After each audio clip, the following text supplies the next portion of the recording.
Salam Jogja untuk semesta. Assalamualaikum warahmatullahi wabarakatuh. Salam sehat sejahtera selalu. Sahabat-sahabat Jogja Semesta yang hadir di Pendopo Wiyoto Projo dan yang juga ada di Jogja TV. Pada malam hari ini Jogja Semesta hadir kembali dan tanpa terasa pada malam hari ini tepat pada Selasa Wage kita hadir sudah menginjak pada seri ke 167. Jadi ini adalah perjalanan yang luar biasa dari Jogja Semesta. Dan pada malam hari ini seperti biasanya Jogja Semesta senantiasa mengangkat, membincang, membahas tentang tema-tema yang menarik. Dan pada malam hari ini satu tema yang menarik, kita akan membincang tentang maklumat Yogyakarta untuk kesejahteraan Indonesia. Dan untuk membahas tentang tema kita pada malam hari ini, sudah hadir bersama kita yang pertama adalah Bapak Dr. Ahmad Haris Zuber. Sugeng dalu Mas Haris, budayawan kita, sehat selalu. Matur sembah nuwun niko sampun saged rawuh. Yang kedua juga hadir bersama kita Dr. Sri Margono M.Hum M.Phil, akademisi sejarah FIB UGM. Sugeng dalu Mas Margono. Siap, make saged diagem mikipun. Dan yang ketiga juga hadir sahabat kita Ibu Laritna T. Adisakti. Ini di sini Jogja Heritage Society tapi gelarnya juga banyak nih kegiatannya. Sugeng dalu Mbak Sita. Tepuk tangan dulu dong untuk tiga narasumber kita. Beliau-beliau ini nanti akan memantik bersama bagaimana dan apa sebenarnya maklumat Yogyakarta yang terjadi pada tanggal 5 September tahun 1949. Kita tidak hanya membincang sejarah tapi bagaimana dampak dari maklumat Yogyakarta, dan dalam konteks kekinian kita akan membahas seperti apa dampak dan bagaimana kita di Yogyakarta menyikapinya. Dan juga kami ucapkan selamat datang kepada seluruh tamu undangan, para pejabat di lingkungan OPD Daerah Istimewa Yogyakarta, para sahabat-sahabat Jogja Semesta yang sudah hadir. Aplaus dulu dong untuk kita semua, matur sembah nuwun sudah setia sampai seri ke 167. Namun sebelum kita berdiskusi panjang lebar, marilah kita simak bersama persembahan tari Gole Ayun-Ayun, persembahan dari Sanggar Tari Tirto Arumsari, Argomulyo Sedalu Bantul. Untuk itu mari kita beri tepuk tangan yang meriah, tari Gole Ayun-Ayun.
Kita berikan apresiasi yang luar biasa.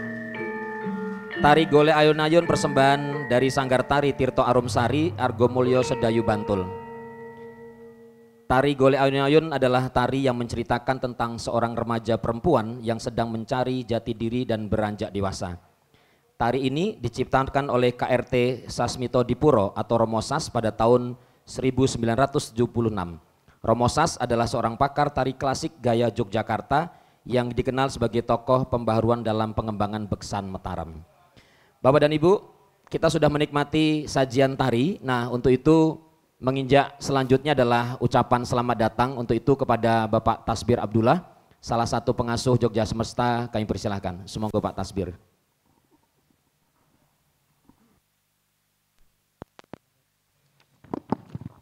Assalamualaikum warahmatullahi wabarakatuh. Salam sejahtera bagi kita semua. Pertama-tama puji syukur kita panjatkan kepada Tuhan Yang Maha Kuasa atas izinnya kita hadir dalam satu kesempatan yang penting, artinya bagi upaya-upaya melestarikan seni dan budaya di Yogyakarta. Selanjutnya atas nama pengelola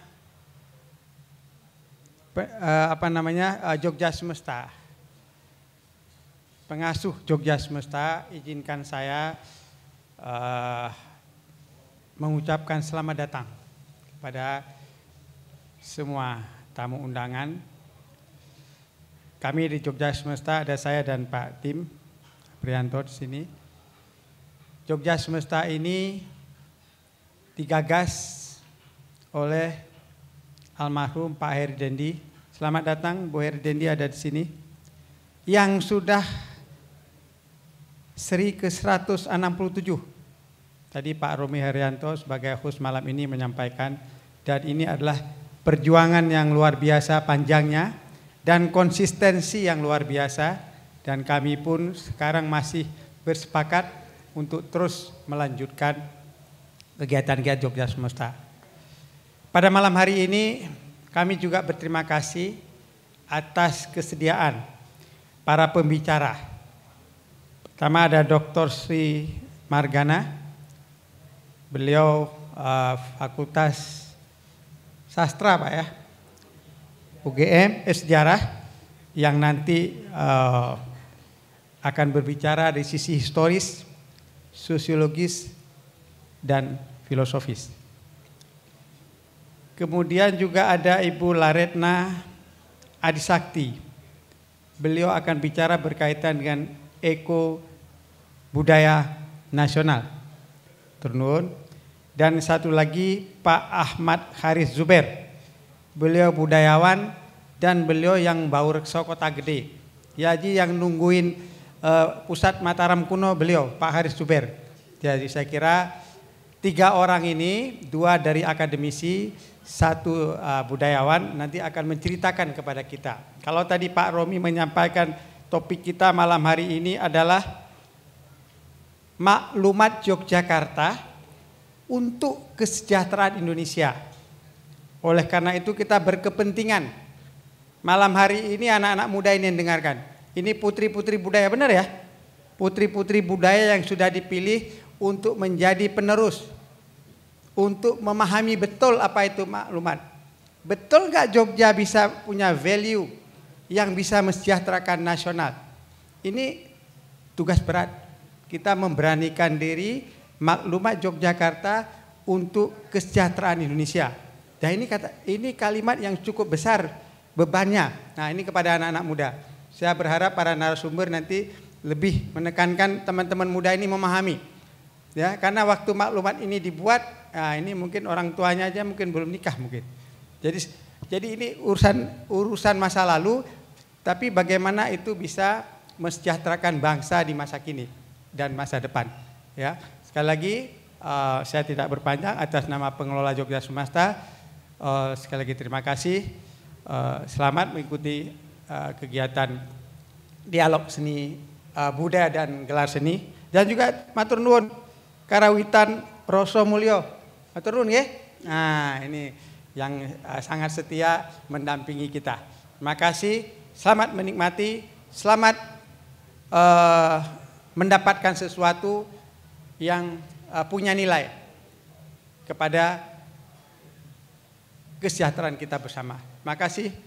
Wassalamualaikum warahmatullahi wabarakatuh. Terus Mbah Nun, Pak Tasbir Abdullah, kita berikan apresiasi dan aplaus. Bapak dan Ibu, sebagai informasi bahwa kegiatan Jogja Semesta Selasa Wage ini termasuk menginspirasi bahwa bertepatan juga pada malam hari ini Bapak dan Ibu saged nanti mirsani di sepanjang Jalan Malioboro, Bu Sita, Pak Zubir, Mas Margono, itu sekarang sudah menjadi kegiatan seni budaya bagi masyarakat Jogja. Dan kita patut berbangga lewat kegiatan Jogja Semesta Selasa Wage inilah yang juga menginspirasi seluruh kegiatan-kegiatan seni budaya yang ada di seluruh ruas jalan di Jalan Malioboro. Nah, kita pengen ngobrol-ngobrol rumiam nih kok, mungkin Mas Haris dulu nih kok. Pak Haris, ini kan tema yang cukup menarik tapi juga cukup berat. Dan kalau kita lihat audiensinya banyak anak muda. Jadi kalau kita lihat referensi dan literasi kan sebagian besar tahu nih bahwa 5 September 1945 ada maklumat Yogyakarta, Sri Sultan Hamengkubuwono ke-9 dan Sri Paku Alam ke-8 menyatakan menjadi bagian dari Negara Kesatuan Republik Indonesia. Nah, apa sih yang sebenarnya mendasari dari pengalaman, referensi, bahkan mungkin Pak Haris ketemu dengan banyak tokoh, apa sih sebenarnya menjadi dasar padahal Negara Kesatuan Republik Indonesia belum 1 bulan, sementara Kesultanan dan Pakualam ini sudah ratusan tahun. Nah, bisa diceritakan singkat bagi kita semua, monggo Mas Haris. Matur nuwun Mas Romi, Mbak Sita, Mas Margono, hadirin para anak-anak muda yang saya hormati. Kalau kita bicara Jogja ini memang sungguh-sungguh istimewa. Dan istimewanya itu kan tidak hanya karena ada undang-undang keistimewaan.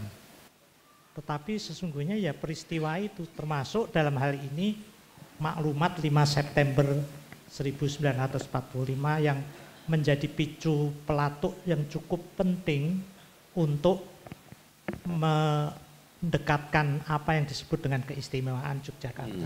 Tetapi sebagai satu picu pelatuk kan tidak mungkin kan dalam sebuah peristiwa itu hanya satu titik, itu titik penting.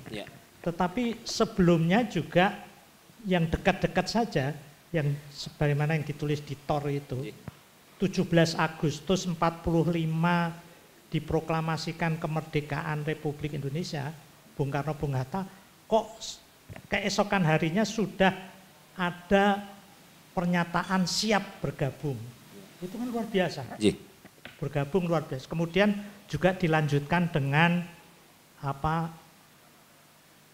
pernyataan-pernyataan yang akhirnya puncaknya pada 5 September.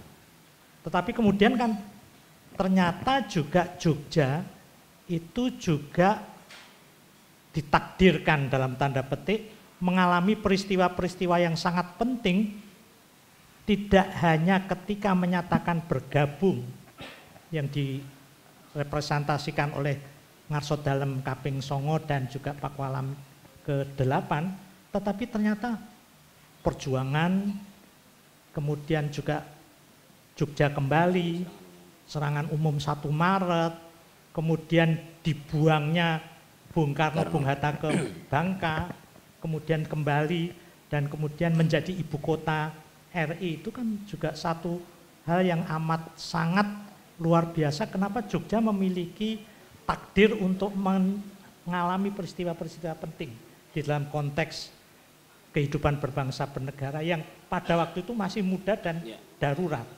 Tetapi juga ternyata kalau kita lacak ke belakang, gerakan-gerakan nasional itu juga diawali dari Jogja.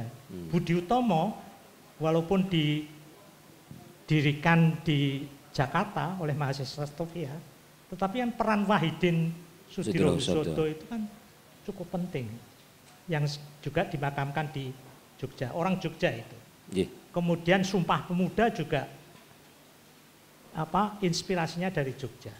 Kongres Perempuan juga di Jogja. Kemudian ketika BPUPKI dipimpin oleh Rajiman Weddiodiningrat yang orang Jawa Timur, tapi kemudian dimakamkan di Jogja juga. Ini kan juga satu titik-titik penting yang menjadikan loh Yojo ini ternyata yo sesuatu yang memang ditakdirkan, kalau bahasa saya memang seperti ginaris untuk menjadi sebuah lokasi kawasan, bahkan juga satu peristiwa penting di dalam konteks berkebangsaan dan bernegara Indonesia. Ini belum lagi peristiwa-peristiwa kecil ketika ibu kota RI di Jogja, ini kan peran keraton cukup luar biasa, peran masyarakatnya luar biasa. Bahkan ada cerita ketika Bung Karno sambat tidak punya uang, sambat kepada Ngarso Dalem, dan kemudian dari kota gede dikirim kan dengan gerobak sapi itu sekian gulden dan berlian. Kemudian perumahan menteri juga disiapkan oleh pengusaha Jogja di Taman Juwono. Ini kan luar biasa. Jadi saya kira di sini pentingnya memahami bahwa Jogja itu memang memiliki aura positif di dalam rangka ya membangun semangat kebangsaan Indonesia ini. Dan kalau kita tarik ke belakang lagi, ada perang Diponegoro, kemudian ada Sultan Agung, itu semuanya dari Jogja. Dan kita ya saya tidak tahu persis kenapa begitu, dan akhirnya memang istimewanya Jogja itu lahir batin. Ini barangkali ini saya naik ditakoni iki ilmiah ora.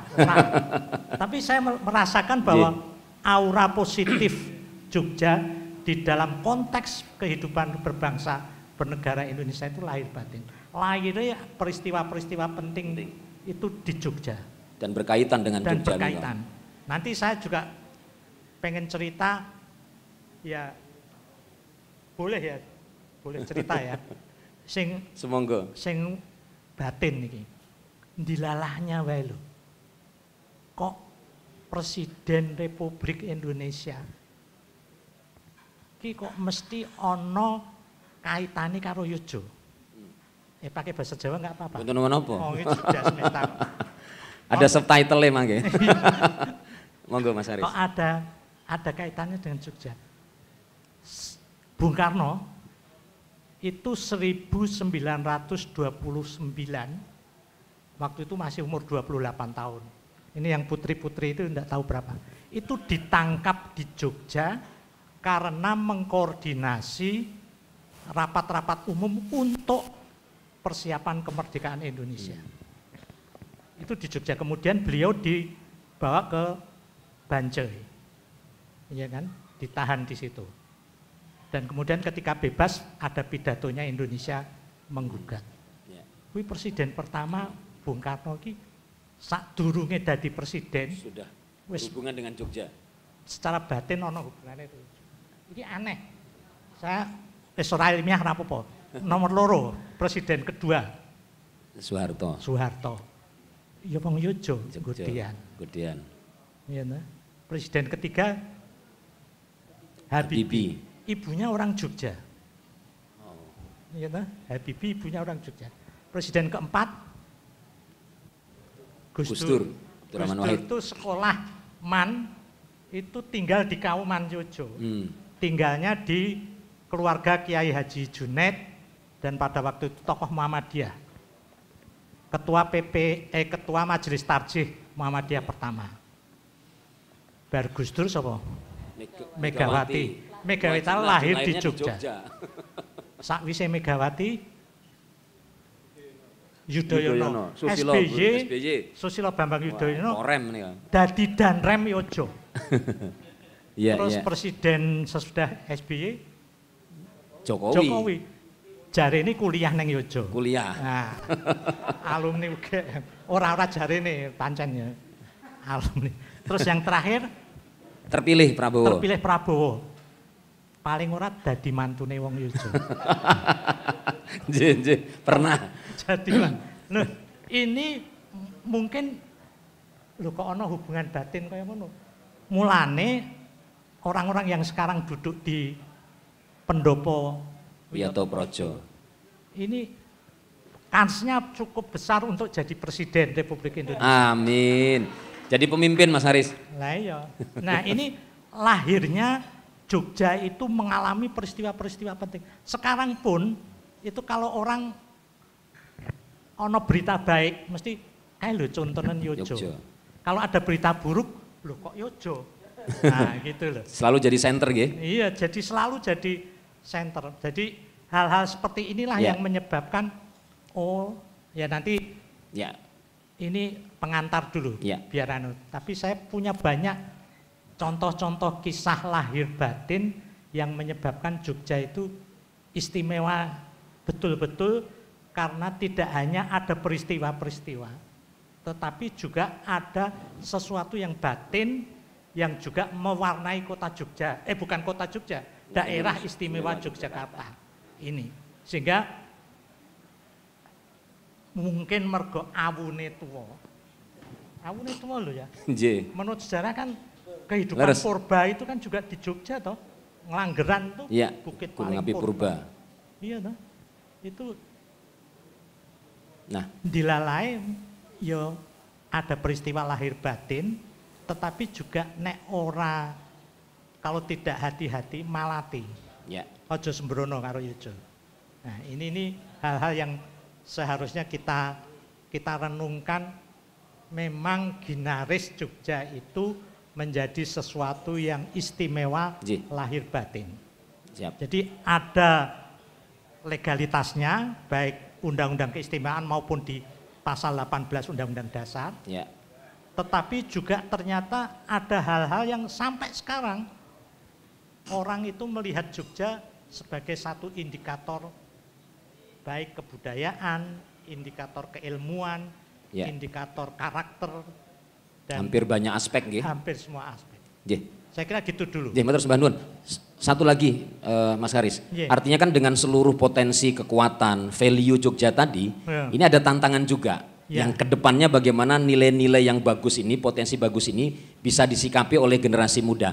Singkat, terus Punti. Ya, sebetulnya kan kalau kita kontekskan kesejahteraan, kesejahteraan itu kan tidak bisa hanya diukur dari angka. Ini yang harus, jangan sampai kita terjebak pada angka. Jogja itu punya satu ungkapan yang sangat luar biasa secara batin, Mas Margono. Mungkin pernah saya sampaikan juga ke Mas Margono. Ada ungkapan begini, wong Yojo mesti ngerti. Wong kang ngukur sabarang kalir nganggo angka, itu wong kang wasis, pinter. Jadi kalau dihitung dengan angka, itu apa-apa diukur dengan angka, itu pinter, wasis. Sekarang apa-apa diukur dengan angka. Gajimu piro, tekanan darahmu piro, dan sebagainya. Itu pinter memang wasis. Tetapi kalau wong Yojo enggak. Wong kang ngerti arep ana ngendi anggone jangkah. Itu wong kang lantip, cerdas. Jadi melangkah, yang tahu mau kemana. Nah ini anak-anak muda harus tahu, tidak hanya berhenti pada angka, tetapi kapan mau melangkah. Tetapi tertinggi bagi orang Jogja, wong kang ngerti sangkan paraning dumadi, iku wong kang waskita.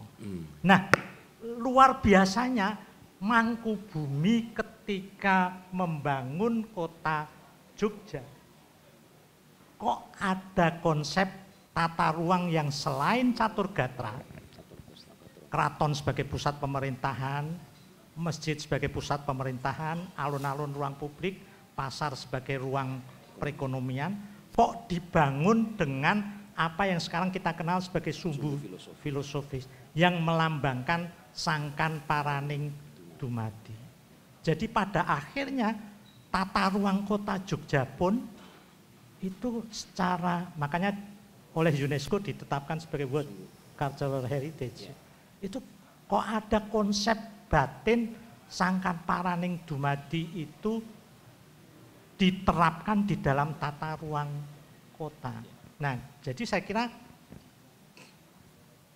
Jogja dikaitkan dengan konteks kesejahteraan Indonesia, jangan berhenti pada angka, tetapi harus ada satu kemampuan untuk melangkah, membangun strategi, tetapi kalau sudah begitu jangan lupa bahwa pada akhirnya toh harus kita memahami, menyadari bahwa batas kemanusiaan, batas kebudayaan itu adalah ketika sadar sangkan paraning dumadi.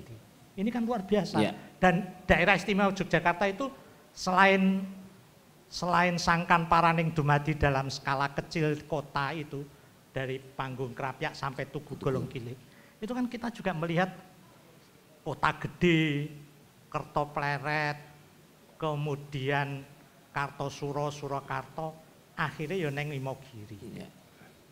Nah, semacam itu barangkali yang membangun apa?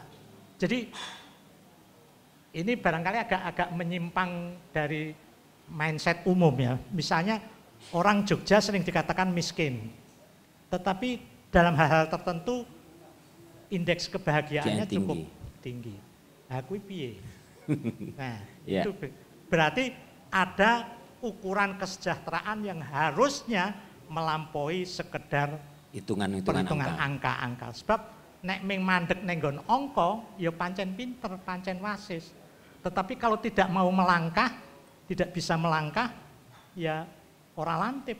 Dan kalau kita belum sampai kepada pemahaman dan kesadaran sangkan paraning dumadi, ya durung itu. Sehingga inspirasi semacam ini, kalau saya melihat ini hal-hal yang seharusnya dikembangkan, nilai-nilai kejogjaan seperti ini. Yeah. Nilai-nilai batin, nilai-nilai spiritual yang seharusnya dalam hal ini Indonesia ke sana. Jadi apa yang dikejar, apa yang disebut pembangunan, apa yang disebut pertumbuhan tidak semata-mata ekonomi, tidak semata-mata angka, tetapi juga bagian dari hal-hal yang spiritual yang seharusnya disadari oleh manusia. Ukuran kebahagiaan, ukuran kemareman, ukuran ya kayak seperti ini ya. Di salah satu contohnya yang kecil, misalnya kalau di kota-kota lain warung buka laris itu biasanya ya terus 24 jam buka. Yeah. Tapi kalau warung di Jogja, Boten. ya entek tutup. Makanya ada tulisan tutup apa habis itu tuh, dan orang ngoyak Yeah. ngomong. Nah inilah yang barangkali diskusi ini pertemuan kali ini seharusnya memberikan satu inspirasi. Oh, sing jenenge kesejahteraan ki ojo nganti ming mandek ana ing hitungan angka. Ini yang matur sembah nuwun. Wis ora ilmiah ya ora apa-apa tapi kita berikan apresiasi untuk Mas Haris. Ya. Wasis, Lantip dan Waskito. Nah, Mas Margono. Tadi dari penjelasan Mas Haris dan juga tadi juga dioptimalkan oleh Pak masih ada ya. Bagaimana sebenarnya bicara tentang maklumat Yogyakarta tidak hanya bicara tentang sejarah, tapi ada aspek-aspek yang lain, ada aspek sosiologis, ya, ada aspek-aspek filosofis. Sebenarnya bagaimana membaca maklumat Yogyakarta ini dan lebih mudah bagi anak-anak muda dan generasi sekarang, Mas Margono? Baik, ya terima kasih Mas Romi. Sebetulnya kan kita harus kembali kepada kepemimpinan ya, itu saya kira. Maklumat itu kan 5 September itu disampaikan secara resmi oleh 2 penguasa Jogja ya, Sri Sultan Hamengkubuwono IX dan Paku Alam ke-8. Salah satu wujud ideal dari penguasa atau pemimpin atau Raja Jawa itu adalah yang bisa membaca tanda-tanda Yaman. Saya kira waktu itu beliau,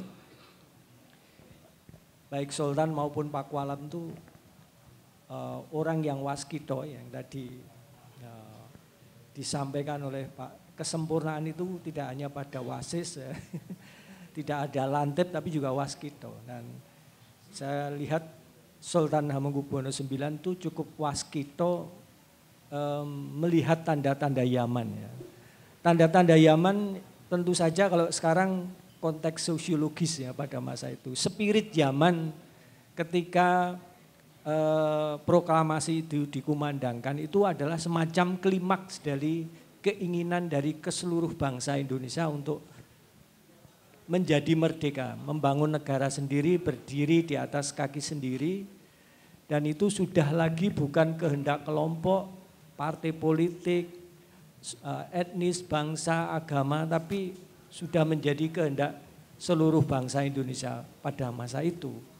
Dan itu tentu sangat dipahami oleh Ngerso dalam HB ke-9, apalagi beliau adalah orang yang sangat terpelajar, wawasannya sangat luas, pergaulannya sangat luas juga dengan tokoh-tokoh, tidak hanya dengan elit-elit pemimpin Belanda tapi juga elit-elit modern Indonesia yang menjadi founding fathers pada masa itu. Kalau dipikir sebetulnya waktu itu kalau mau berpikiran egois gitu ya, itu kan Yogyakarta ini kan sudah 2 abad lebih dulu daripada Indonesia. Dan eksistensinya itu juga sudah diakui dunia. Gelar-gelar sultan itu yang begitu banyak, yang rencananya dipakai di setiap pakaian resmi kerajaan itu menunjukkan pengakuan-pengakuan yang tidak hanya dari Belanda, dari Raja Siam, dari Raja Kamboja, Perancis, dan Belgia, dan sebagainya. Itu melekat dengan gelar-gelar beliau, itu menunjukkan adanya pengakuan yang luas dari kerajaan-kerajaan di dunia pada masa itu tentang Yogyakarta sebagai sebuah negara yang merdeka dan mandiri pada masa itu. Jadi kalau pada saat itu Jepang pergi kalah melawan sekutu, itu sebenarnya Jogja juga bisa memanfaatkan keadaan itu, fait accompli, menyatakan diri merdeka gitu, juga bisa menjadi negara sendiri. Tapi itu tidak dilakukan. Ya. Bahkan lebih suka bergabung dengan ibaratnya kan tadi baru diproklamirkan kemarin 17-19 sudah mengakui kemerdekaan. Artinya kan bagaimana sebuah kerajaan yang sudah 2 abad lebih berdiri kok akhirnya mengintegrasikan dengan bayi NKRI kan. Ibaratnya NKRI waktu itu kalau diibaratkan manusia dari jabang bayi yang masih abang gitu, yang masih belum hilang pupuk lempuyang di dahinya gitu ya. Tapi kok berani-beraninya beliau itu dengan sikap yang sangat tegas dan yakin bergabung menjadi bagian dari Republik Indonesia. Nah tentu saja kita jangan melihat bayinya waktu itu. Tapi yang perlu kita lihat adalah yang membidani lahirnya bayi itu. Ada Soekarno, ada Hatta, ada Sahrir, ada Agus Salim dan tokoh-tokoh lain di Indonesia yang sangat luar biasa. Dan ini bukan tokoh-tokoh sembarangan, tokoh-tokoh yang sudah makan asam garam berkali-kali di penjara oleh Belanda, dibuang ke Belanda, dibuang ke Ende, dibuang ke Papua dan sebagainya. Jadi disitulah yang ingin dilihat oleh Ngerso dalam pada masa itu. Ini adalah tanda-tanda Yaman, saatnya kita menyatakan diri menjadi bagian yang lebih besar. Karena apa? Karena itu juga menjadi cita-cita dari Mataram di masa lalu. Ketika Mataram itu didirikan, itu memang cita-citanya ingin menyatukan Nusantara. Bayangkan saja, Sultan Agung atau pujangga-pujangga keraton di masa lalu, itu selalu mengaitkan raja-raja Mataram itu dengan raja-raja sebelumnya. Mengaku keturunan bagian dari keturunan Majapahit, Demak, dan Pajang. 3 kerajaan yang mendahulinya. Dan Majapahit kita kenal sebagai negara yang merumuskan apa itu pluralisme, merumuskan Bhinneka Tunggal Ika. Di situ Sutasoma ada lahir di sana. Yang kemudian mewujudkan cita-cita Singosari tentang Dwipantara dan diubah menjadi Nusantara itu Majapahit. Jadi Majapahit di sini menjadi epitome atau idol, model yang ideal dari sebuah kerajaan yang dicita-citakan oleh Mataram. Dan ketika ada transisi dari Majapahit ke Demak, nah Demak muncul sebagai idola baru. Karena sudah ada kecenderungan global bahwa kebudayaan kerajaan Hindu-Buddha mulai ditinggalkan dan kecenderungan yang luar biasa masyarakat Indonesia untuk memiliki agama baru yang monoteistis. Dan itu dipilih menjadi sebuah pilihan pokok dari Demak pada masa itu. Sehingga kemudian Demak pun menjadi idola baru dari epitome kerajaan Jawa. Sebuah kerajaan dengan bendera Islam. Dan itulah yang dilakukan Sultan Agung ketika kemudian melakukan ekspansi wilayah di berbagai wilayah terutama di daerah pesisir. Nah ini jangan salah, ketika Sultan Agung itu melakukan ekspansi ke wilayah pesisir itu bukan sekedar ambisi politik kekuasaan, tetapi sekali lagi Sultan Agung orang yang bisa membaca tanda-tanda Yaman juga. Karena apa? Karena orang-orang barat sudah mulai berdatangan, sudah mulai mengkapling-kapling Batavia, Ambon, pesisir Jepara dan sebagainya itu sudah mulai dikapling-kapling oleh Portugis dan Belanda pada masa itu. Sehingga hanya dengan menaklukkan pesisir itu akan memperkuat kekuatan-kekuatan militer Mataram untuk menghadapi tekanan-tekanan itu nanti. Dan itu sungguh-sungguh terjadi ketika kemudian Sultan Agung menyerang VOC di Batavia.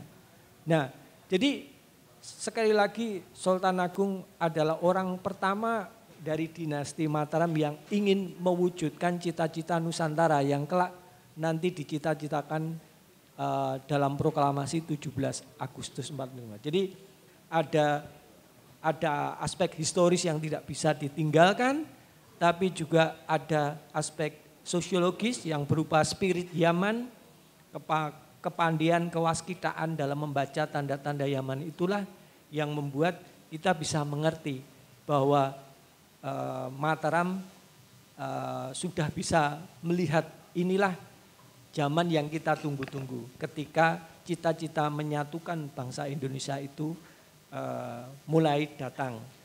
Dan mereka juga menyadari, terutama Sultan yang memiliki pendidikan barat, bahwa masa depan sebuah politik bangsa itu bukan pada monarki, tapi pada demokrasi. Nah itulah yang dipelajari Sultan di Leiden ya, ketika mempelajari tentang hukum, tentang ideologi, tentang demokrasi yang ada di seluruh dunia. Sehingga itu sebuah kebijakan yang waskito tadi itu yang dijelaskan oleh Pak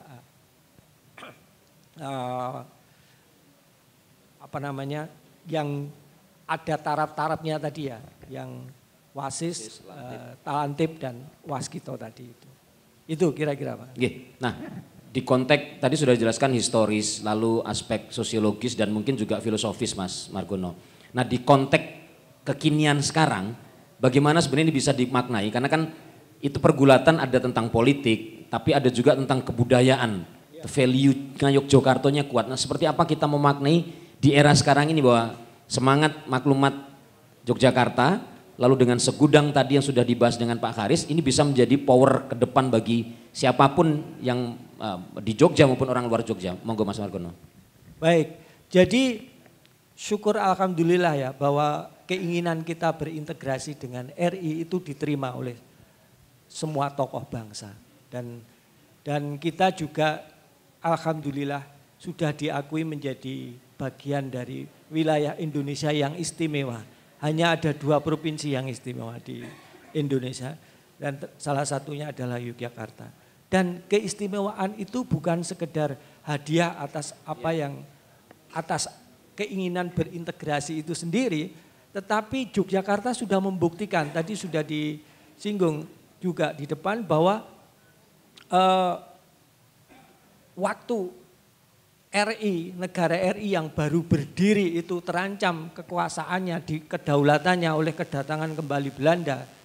Yogyakarta menjadi penopang sebagai ibu kota negara yang menopang atau memperpanjang umur NKRI pada masa itu. Kalau tidak ada Yogyakarta pada waktu itu tidak mungkin RI masih bisa survive sampai sekarang.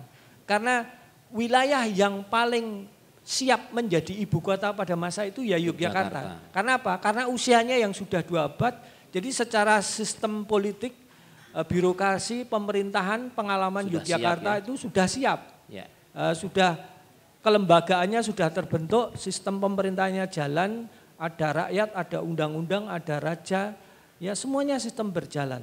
Sehingga yang paling mungkin menampung waktu itu Yogyakarta, dan kematangan kembali Sultan pada waktu itu untuk menerima itu menjadi penting. Ya. Nah, lalu kita sekarang sudah diberi pengakuan melalui undang-undang keistimewaan yang tidak hanya mengakui kita istimewa, tapi kita juga diberi dana yang lebih. Ya kalau saya sering ya kalau keluar provinsi gitu sering ditanya, kenapa sih Jogja istimewa? Terus saya suka membayangkan ketika membantu teman-teman dari Kundo Kabudayaan Provinsi Jogja ke, wah di sana di sini kita bingung menggunakan dana keistimewaan itu untuk membuat program di sana, ya ampun ya di luar kemana, Jawa dari itu mana? Dengan tanggung jawab yang besar tapi dananya begitu kecil sehingga tidak bisa membuat kegiatan apa-apa. Artinya apa? Sebetulnya kita sudah menikmati sesuatu yang lebih dari seharusnya menurut saya dibanding dengan provinsi-provinsi lain. Nah, karena itu harus menjadi kesadaran bahwa kebaikan kita, kebaikan yang sudah diberikan pada kita itu harus kita kembalikan kembali kepada rakyat Indonesia, karena dana keistimewaan itu juga dana yang diambil dari masyarakat Indonesia secara keseluruhan.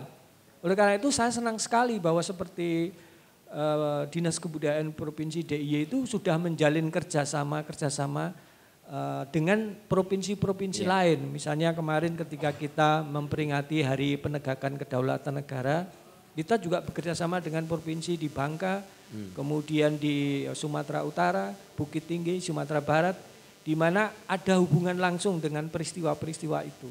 Sehingga kita bisa mengajak bahwa 1 Maret Kedaulatan Negara itu bukan peristiwanya orang Jogja saja, karena pada saat itu yang disebut Indonesia itu ya Yogyakarta intinya. Karena ketika Belanda sudah menduduki Batavia, wilayah Yogyakarta menurut perjanjian-perjanjian Linggarjati dan sebagainya itu hanya terdiri dari Yogyakarta, Jawa Tengah, Jawa Timur dan sebagian Sumatera. Jadi yang disebut Indonesia pada masa itu ya Yogyakarta ini gitu pada waktu itu ya.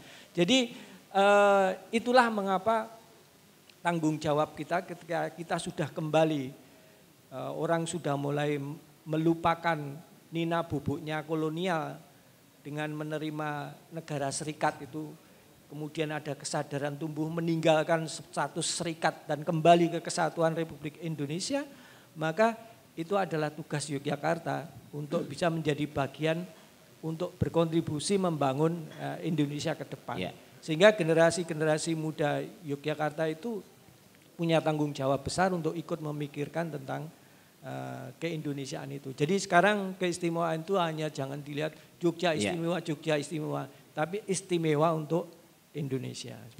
Dan itu juga yang menjadi poin penting almarhum Romo Heri Dendi, bahwa Jogja adalah untuk semesta. Betul. Itu pun namanya Jogja Semesta. Betul. Matur sembah nuwun, kita berikan apresiasi, aplaus untuk Mas Margono. Nah, Mbak Sita, aspek histori sudah kita bahas, ya sosiologis, tadi bahkan sampai pada filosofis. Kita tertarik ngulik tentang ekologinya Mbak Sita, karena jangan sampai juga kita terjebak pada sejarah, kita senang menjadi bagian center dari nasional ini, tetapi ada yang memang jangan sampai tertinggal dalam konteks ekologi secara makronya, tidak hanya pada kebudayaan tapi pada aspek yang lain termasuk kesejahteraan, alam dan sebagainya. Seperti apa Mbak Sita memandang maklumat Yogyakarta ini? Semoga Mbak Sita. Matur nuwun. Yang pasti kebudayaan, untuk budaya itu memang tidak bisa dipisahkan dari alam yang melingkupinya. Jadi kita bisa melihat sebenarnya seperti seni tari, itu di berbanyak tempat itu digunakan untuk misalnya menghormati air aliran air dan sebagainya. Dan ke eko budaya inilah sebenarnya yang ingin saya angkat dalam kaitannya dengan maklumat ini. Karena maklumat ini sudah menguatkan apa yang sebenarnya Yogyakarta punya. Yang kebetulan memang kami ada penelitian pada waktu itu kajian 10 tahun yang lalu dan kita melihat keunggulan dari Yogyakarta itu memang luar biasa dan dalam catatan saya di situ ada tulisan yang dengan kata-kata mahakarya. Jadi mahakarya itu artinya dia sudah diakui dunia. UNESCO dalam hal ini sudah mengakuinya. Seperti yang pertama terkait dengan ekologi. Kita lihat di banyak selatan ya, geopark segala macam itu kan sebenarnya sudah ditetapkan sebagai kawasan geologi yang dinyatakan sebagai geopark oleh UNESCO dan itu harus dijaga kelestariannya. Kedua kaitannya dengan kepurbakalaan, kita bisa melihat adanya Prambanan itu sudah dinyatakan sebagai World Heritage Temple. Jadi ini juga suatu kekuatan bahwa kita punya luar biasa dan masih terus diketemukan adanya candi-candi yang misalnya di UII baru akan membangun perpustakaan saja ketika menggali ketemu ada candi di dalamnya dan ini kan juga satu hal yang peradaban di sini memang panjang sekali, jauh lebih tua dari Yogyakarta sendiri, Keraton Yogyakarta.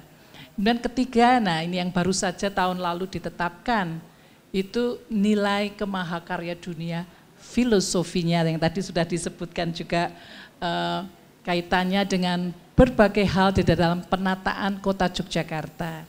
Jadi kota Yogyakarta, Sultan HP I pada waktu itu Pangeran Mangkubumi menata Yogyakarta sedemikian rupa sehingga akhirnya cosmological axis of Yogyakarta and its historic landmarks itu dinyatakan oleh UNESCO tahun lalu sebagai World Heritage Sites.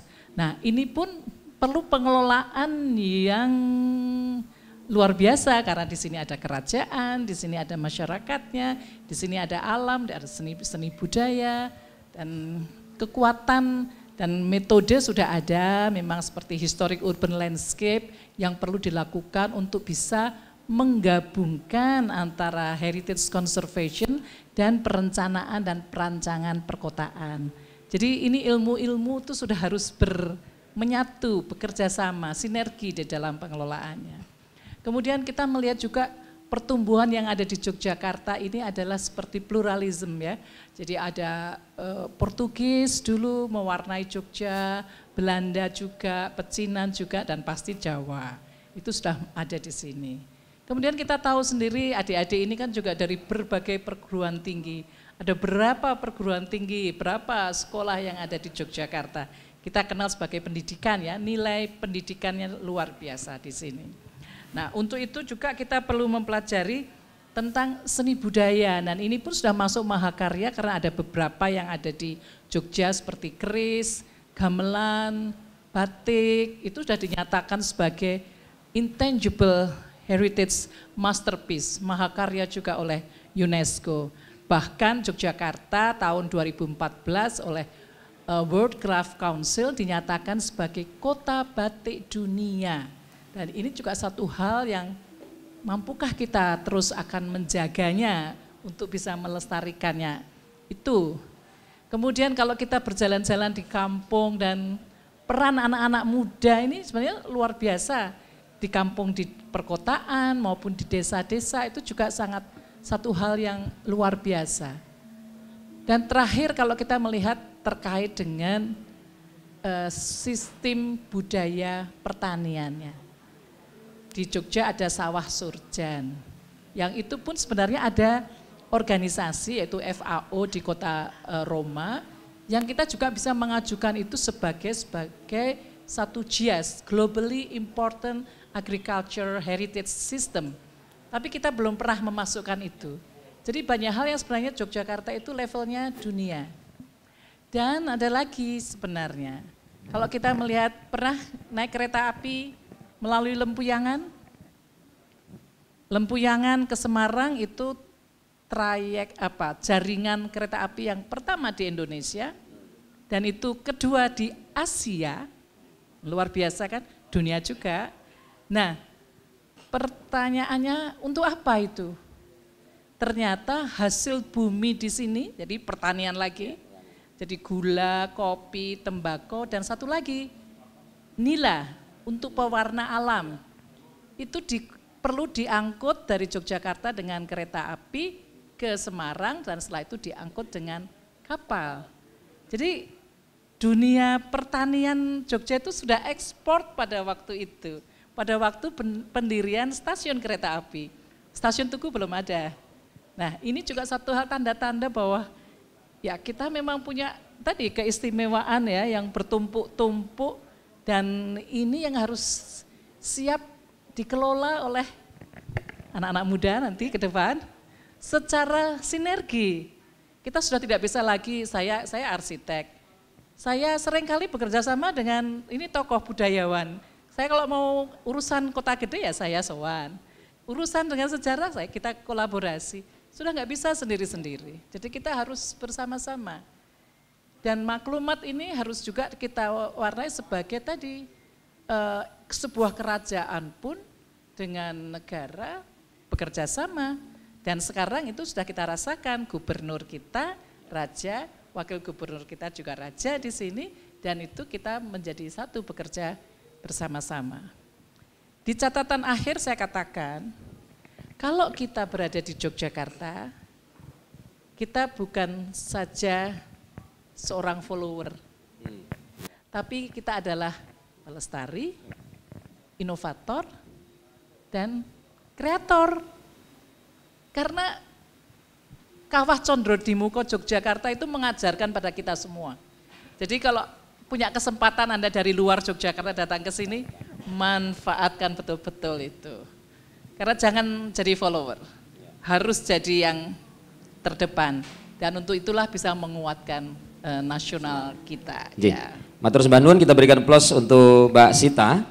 Nanti catatannya Mbak Sita, bagaimana mengajak anak-anak muda ini ya bisa menjadi leader-leader, tidak menjadi follower di semua bidang. Baik, sebelum kita juga meminta panjenengan semua terlibat untuk dialog kita, mari kita nikmati tarian kedua, tari Tedak Siten dari Sanggar Tari Tirto Arum Sari Sedayu Bantul Yogyakarta. Untuk itu kita beri tepuk tangan yang meriah untuk tari Tedak Siten.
Tari Tedak Siten dari Sanggar Tari Tirto Arumsari, Sedayu, melambangkan keceriaan dan optimisme untuk memasuki sesuatu yang baru.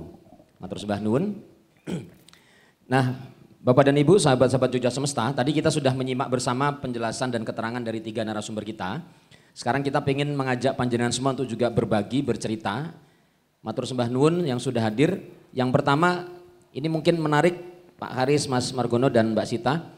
Ada aspek tentang edukasi yang menjadi bagian penting yang tidak bisa melupakan sejarah bagaimana tertransfer sekarang. Nah, kami persilakan karena saya lihat ada para pendidik, kepala sekolah, guru. Kami persilakan Bapak Ibu untuk bisa bagaimana sebenarnya harapan panjenengan semua sejarah kelembagaan historis yang lalu itu bisa tertransfer dan dunia pendidikan menjadi bagian penting untuk juga bisa melestarikan keunggulan value ini. Kami persilakan mewakili dunia pendidikan, semonggo wonten. Ibu, Bapak, silakan. Ngajeng monggo, mboten napa. Nggih, bertanya enggak apa, silakan. Di depan biar terlihat di kamera. Menyebutkan nama dari mana, kami persilakan. Pertanyaannya boleh. Ya, sebelumnya Assalamualaikum warahmatullahi wabarakatuh. Selamat malam Bapak Ibu pemberi materi yang luar biasa pemaparannya, dan perkenalkan nama saya Ari Mulyana, saya dari SMKI Negeri Yogyakarta dan saat ini alhamdulillah sedang menempuh S3 di UNY Pendidikan Seni. Mohon maaf izin bertanya berkaitan dengan historis dan segala sesuatunya yang sudah disampaikan oleh Bapak dan Ibu pemateri.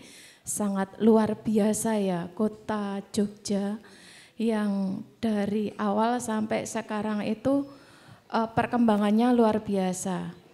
Ya, seadanya seorang raja yang sangat bijaksana dan dapat memakmurkan kota Yogyakarta menjadi istimewa di mata dunia.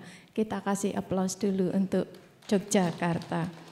Lah, ada hal yang ingin saya tanyakan. Ini saya mencermati bahwa dulu itu kota Jogja itu ayam, titi, toto, tentrem, istilahnya seperti itu.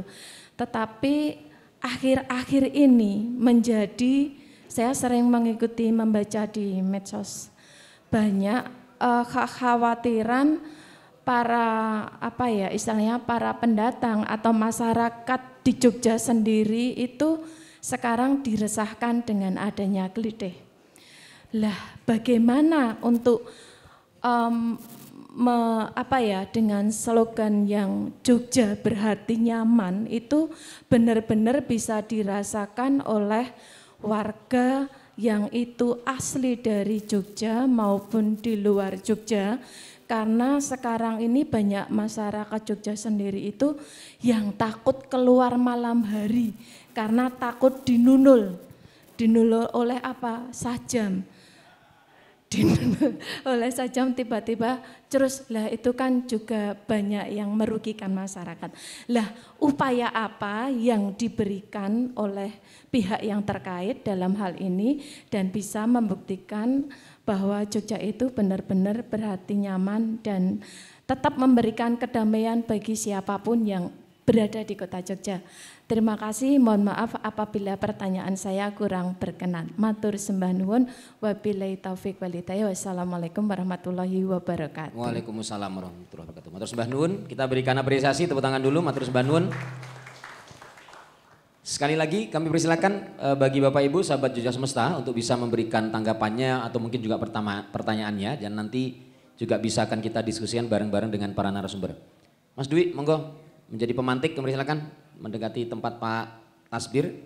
Ini salah satu sahabat Jogja Semesta, rekan media yang setia, Mas Haris, Mas Margono dan Mbak Sita. Monggo Mas Dwi. Assalamualaikum warahmatullahi wabarakatuh. Bapak narasumber, jadi permasalahan maklumat itu adalah sebetulnya kalau ditarik itu adalah masalah kedaulatan, Pak. Kedaulatan. Nah, penjajahan itu juga masalah kedaulatan. Jogja itu adalah negara yang berdaulat dan itu diakui. Sekarang itu pertanyaan saya, apakah kedaulatan itu tuh masih ada di Yogyakarta? Kedaulatan budaya, kedaulatan ekonomi, atau kedaulatan apapun gitu. Kalau dulu kita dijajah Belanda karena kita tidak memiliki kedaulatan, kita berjuang untuk kedaulatan. Apakah, saya tidak tahu nih apakah UNESCO itu salah satu bentuk penjajahan terhadap kedaulatan kita. Sehingga apa-apa manut UNESCO. Yo iki digawe iki manut UNESCO. Saya sebetulnya agak resah juga kalau UNESCO begini terus, kekuatan kedaulatan raja di Yogyakarta itu opo gitu kok opo-opo saiki manut UNESCO. Iki digawe kene engko ora entuk. Keraton harus 1000 orang, tidak boleh lebih atau 100 orang. Yuk awake dhewe iki manut UNESCO. Nah, saya itu yang menjadi kekhawatiran saya. Nah, apakah ini juga bagian yang harus diperjuangkan untuk kedaulatan Jogja yang demikian luar biasa? Saya pikir itu Mas. Oke, matur sembah nuwun Mas Dwi. Kita berikan apresiasi Mas Dwi bicara tentang kedaulatan dalam banyak aspek. Dari Mas Margono tadi, bagaimana sih sebenarnya yang harus kita sikapi terhadap anak-anak muda dan sikap ke depannya? Semoga. Baik, pertama masalah klite ini ya yang sudah cukup lama meresahkan. Saya sendiri bukan ahli kriminologi dan oleh karena itu saya tidak pernah melihat klite itu sebagai bagian dari sikap kriminal gitu ya. Karena ya memang sudah ada pergeseran pemaknaan klite. Kalau dulu klite itu ya orang-orang yang memang klitah-klitih nyari sesuatu di malam hari untuk sekedar untuk makan gitu ya. Seperti itu. Artinya dia lebih merupakan fenomena fenomena mungkin sosial gitu. Jadi bukan sebuah kejahatan yang seperti yang banyak orang pahami gitu ya. Dan juga sekarang ini klitih motivasinya bukan lagi itu ya mencari-cari, tapi semacam upaya-upaya mencari kebanggaan semu dari kelompok-kelompok tertentu atau individu tertentu untuk itu. Jadi ada pergeseran dari persoalan sosial kepada sedikit masalah-masalah budaya sebetulnya itu. Jadi kalau penyelesaiannya adalah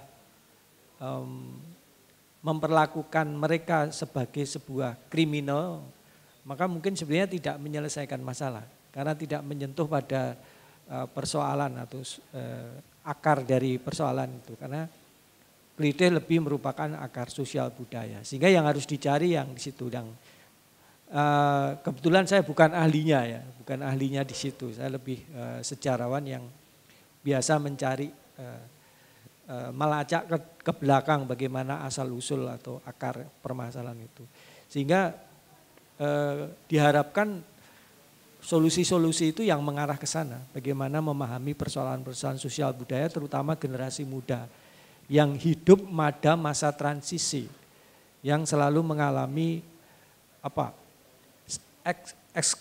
seklusi gitu, mengalami peminggiran sosial budaya, entah itu di lingkungan kampung, di lingkungan sosial sekolah, maupun di lingkungan-lingkungan yang lain yang lebih besar. Nah itu perlu digali betul.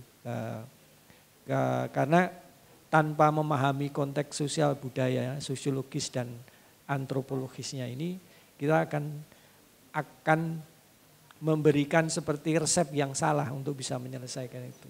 Itu yang mungkin nanti Pak Haris bisa lebih mengorek lagi lebih jauh, karena Pak Haris juga lama menangani masalah-masalah fenomena budaya ketika di Dewan Kebudayaan, mungkin sudah pernah mendapat keluhan-keluhan itu jauh-jauh hari juga. Nah itu yang mungkin saya jawab. Kemudian yang pertama masalah kedaulatan ini pertanyaan yang menggelitik juga. Sebetulnya kalau kita sedikit menggali sedikit dalam dari amanat yang diucapkan Sultan itu, dan juga pemahaman yang lebih dekat dengan peristiwa itu, artinya respon Soekarno pada masa itu. Sebetulnya keistimewaan Jogja itu tidak hanya 5 yang sekarang kita punya kan gitu. Tapi lebih banyak lagi ya, kalau nggak ada 9 bahkan 11 keistimewaan. Hampir semua kecuali di bidang militer. Yang di situ artinya apa? Jogja ingin bertanggung jawab sendiri atas itu, ingin berdaulat sendiri atas itu semua gitu. Seperti itu, artinya kita punya hak menentukan. Nah, tapi lama-kelamaan karena berhimpitan atau bertumpang tindih, overlap dengan peraturan-peraturan pusat, misalnya tentang pertanahan, tentang keuangan dan sebagainya, pemerintahan desa dan sebagainya, pemerintahan daerah dan sebagainya. Nah itu membuat sulit sekali untuk diimplementasikan karena belum jelasnya batas-batas keistimewaan itu dan belum pernah dibuat secara serius mengenai batas-batas keistimewaan dan pemahaman tentang kedaulatan itu sendiri. Sehingga akhirnya yang kita punya adalah 5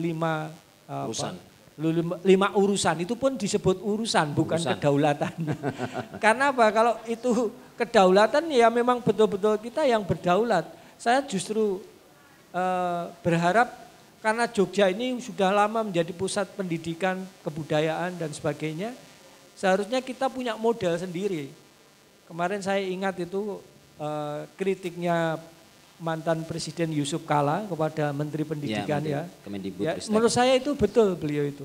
Nah jadi sekarang ini konsep pendidikan di Indonesia itu semakin amburadul karena setiap menteri, setiap rejim ganti kebijakan, tidak ada sustainable kebijakan. Nah sebetulnya kalau memang urusan tadi, yang urusan itu bisa dimaknai sebagai kedaulatan, Yogyakarta harus berani menampilkan bentuk filosofi pendidikan sendiri yang kemudian diterjemahkan dalam kurikulum yang kita inginkan. Karena kita pernah punya Taman Siswa, kita punya Gajah Mada, kita punya Yogyakarta, UNJ, kita punya banyak sekali universitas intelektual yang saya yakin bisa memikirkan masalah pendidikan dan kebudayaan ini secara bersama-sama, dan itu sesuatu yang nggak bisa dipisahkan, dan kita bisa berdaulat atas mengatur sendiri itu. Siapa tahu malah nanti kemudian menjadi model bagi pendidikan dan kebudayaan di seluruh provinsi yang ada di Indonesia itu. Jadi disinilah kedaulatan itu perlu dirumuskan kembali, apakah betul urusan tadi juga bisa dipahami sebagai sebuah kedaulatan. Yang terakhir adalah mengenai UNESCO. Kita seolah-olah disetir oleh UNESCO. Kedaulatan ada di mana? Ya masalahnya kan kita memang minta pengakuan dari UNESCO gitu ya. Kalau kita minta pengakuannya di UNESCO, ya UNESCO punya aturan, mau nggak mau kita mengikuti aturan itu. Kalau mintanya bukan pada UNESCO, ya mungkin kita mendeklarasikan diri sendiri sebagai warisan budaya, ya kita bisa membuat aturan sendiri. Tapi karena pengakuan itu dibutuhkan dari lembaga PBB itu, ya mereka punya aturan, ya mau nggak mau kita mengikuti. Tapi sebetulnya selalu ada ruang untuk bernegosiasi, berdiplomasi tentang boleh dan tidaknya tadi, harus dan tidaknya tadi itu seharusnya bisa. Karena adaptasi kultur yang berbeda itu bisa jadikan alasan kuat untuk bernegosiasi. Oh kultur kami begini, jadi walaupun aturan UNESCO begini, sebetulnya kita punya aturan yang istilahnya local genius sendiri yang bisa dipahami sedemikian rupa sehingga tidak bisa secara keseluruhan unsur-unsurnya mengikuti. Jadi ya kita pandai-pandailah kita bernegosiasi, berdiplomasi dan menggali dari kearifan kita sendiri untuk kemudian kita perjuangkan kepada UNESCO tentang hal-hal yang mungkin bisa masih mengganggu atau kedaulatan kebudayaan kita. Terus Mbak Nuwun. Mas Haris bisa menambahkan tentang dua sahabat kita, bagaimana pendekatan budaya bisa mempreventif masalah-masalah dan tentang kedaulatan tadi, monggo Mas Haris. Terima kasih Mas Romi. Saya bagian yang enggak ilmiah aja. Ya. Ilmiah akademis bagiannya Bu Sitaru Mas Margono. Yang pertama klite. Ya betul ada pergeseran makna ya. Klitih yang tadinya klitah-klitih golek wedang, golek anget-anget gitu kan, terus kemudian dimaknai yang sesungguhnya ya kalau saya lebih sepakat itu memang kriminal. Tetapi tentu kita tidak bisa melihat persoalan itu hanya secara parsial. Oh kuwi nakal. Sebab bagaimanapun juga ini bagian dari dinamika, bagian dari perubahan, bagian dari pergeseran makna dari nilai yang mana yang prioritas, mana yang tidak prioritas. Saya pikir Jogja sebetulnya punya satu potensi untuk dikembangkan di dalam sebuah kebudayaan, dalam pendidikan, yaitu karena bagaimanapun juga kalau kita ibaratkan kekuatan masyarakat itu kan ketika seluruh aspek kebudayaan itu menjadi satu kesatuan. Mulai dari nilai budayanya, pandangan hidupnya, norma-norma masyarakatnya, kemudian sikap perilakunya dan karya-karya budayanya, itu menjadi satu kesatuan. Dan Jogja sebetulnya punya potensi untuk itu. Bahwa nilai budayanya kemudian membentuk pandangan hidup masyarakatnya, dan kemudian sistem normanya itu dirumuskan yang kemudian mempengaruhi baik sikap perilaku maupun karya-karyanya.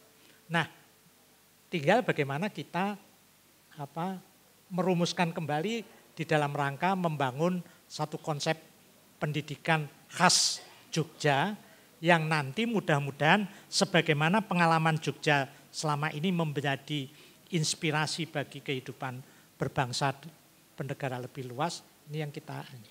Tapi saya kira ini juga kita melihat seperti yang saya singgung tadi, apa-apa saya kudu angka. Ya tahap kita itu seringkali berhenti pada angka itu, padahal nek wong yojo ngatakan wong kang ngukur sabarang kalir nganggo angka, kuwi ya ming berhenti pada wasis itu. Padahal bagaimana menjangkah, melangkah itu lebih penting daripada sekedar angka. Nah saiki pinter, ukuran pinter ki angka. Angka pun itu dibatasi pada mata pelajaran angka lagi. Sing jenenge pinter ki nek pinter matematika. Nek nyanyi ora dianggap pinter.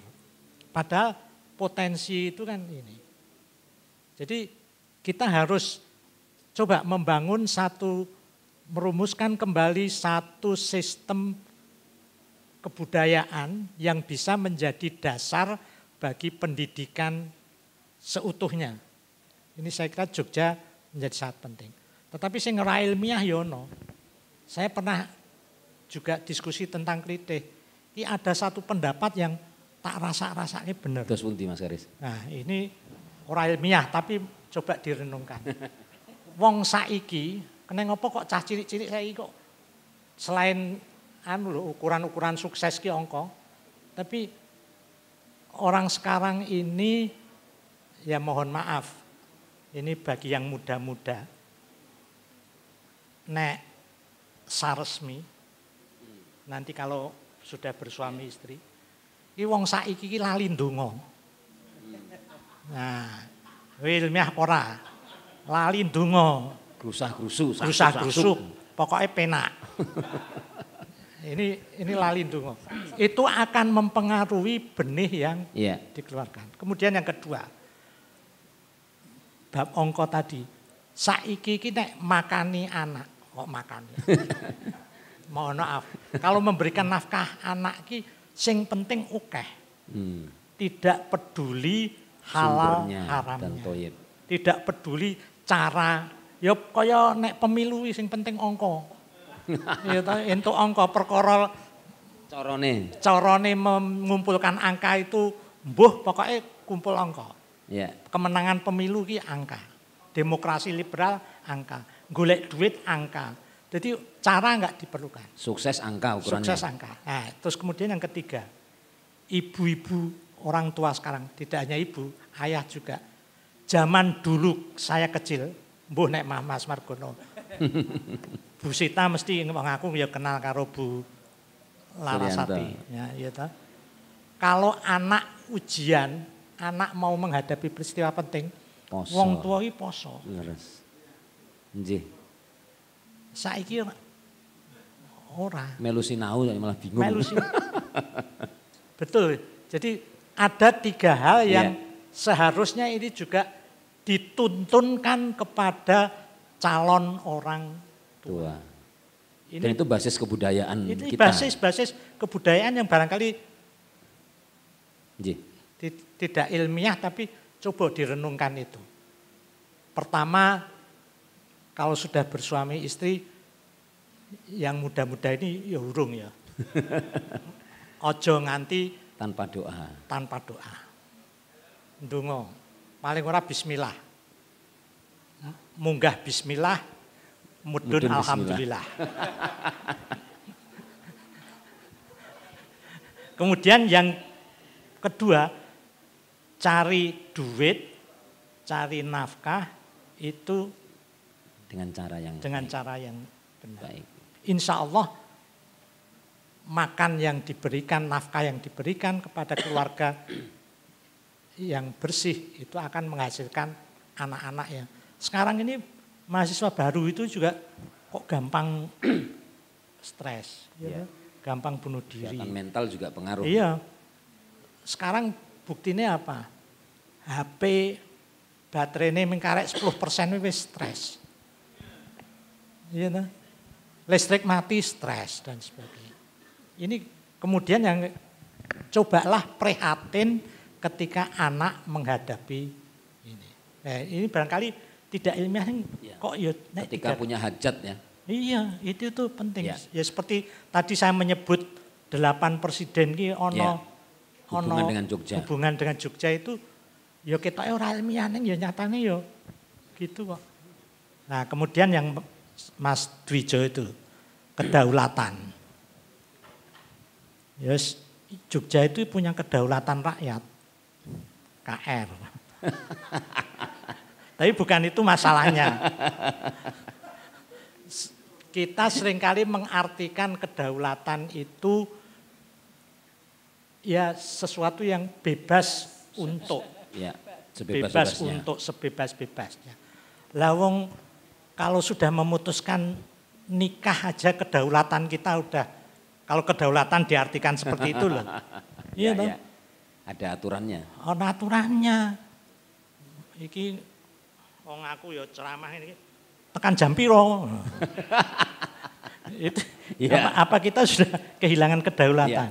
Ini kan menjadi satu persoalan sehingga sebetulnya kedaulatan itu adalah sesuatu yang ketika kita bisa menentukan pilihan sadar dan kemudian kita bisa mempertanggungjawabkan apa yang menjadi keputusan pilihan sadar kita itu. Itulah yang berdaulat.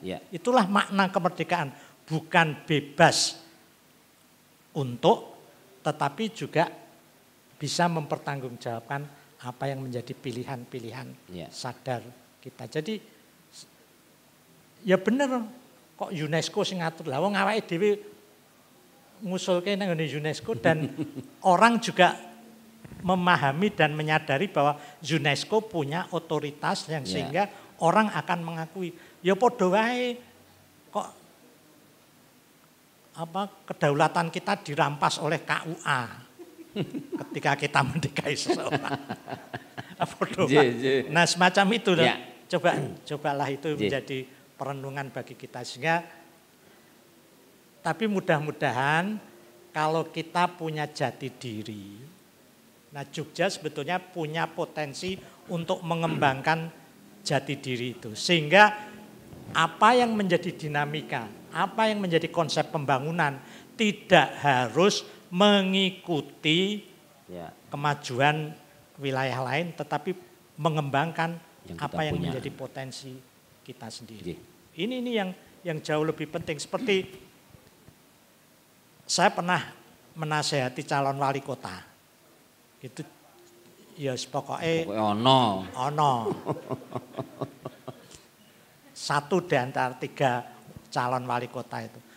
Hati-hati loh, kota Jogja itu di samping sudah ditetapkan ada 5 kawasan cagar budaya. Tapi ya juga ditambah ada satuan kawasan strategis. Satuan strategis. Tapi sesungguhnya kalau dipikir-pikir 2/3 kawasan kota Jogja itu sesungguhnya bisa dikategorikan sebagai kawasan cagar budaya. Membangun kota Jogja itu tidak harus kemudian mengikuti apa yang dilakukan kota lain. Sebab potensi pembangunan yang berhasil itu kan justru optimalisasi potensi. Yang kita miliki. Ora standarisasi. Ya. Guru-guru juga jangan nganggep pinter bodone wong karena standarnya. Sebab setiap anak, setiap individu punya potensi beda-beda.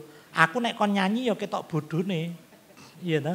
Kalau disuruh nyanyi ketok bodone. Nek ndobos ngene ya ketok pinter. Ketok ndobos.